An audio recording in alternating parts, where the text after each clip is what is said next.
navuganye n'imfungwa yari ituranye na cyangwa se imfungwa irara mu cyumba gituranye naho David Barros yarari. Yego. He told me. Arambwira ngo Weston yaje mu gicuku ninjoro aza gusohora David Barros. Arangije ngafungura ku gikagereza akoresheje emergency key yiwe. Bundi kirazira nta muntu upfa gukoresha urufunguzo nka ruri yafungurira imfungwa. Afungura umuryango aho kugira ngo babazinga umuryango ufunguke. He wanted it off the books. Bivuze ngo yashakaga gusohora David Barros ntibitazwi nyine bitari mu bitabo. Bega ntibazanamenye ngo yasohotse muri gereza ati.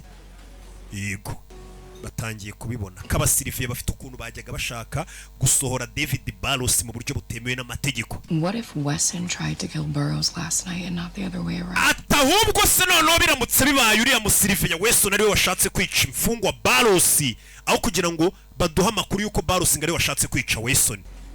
Batangiye kubitekereza. Decides to hang around and urebe akaba ariyo mpamvu Barros nawe yagumye hafi akaba yasubira no kureba Weston kugira ngo bakemure ibibazo bari bafitanye. Yeah, definitely possible. Ibyo bintu byo birashoboka. Abashinzwe umutekano batangiye gutekereza rero impamvu bishoboka ko abasirifiye bashobora kuba bashakaga kwica David Barros. It doesn't say anything about where he's going next.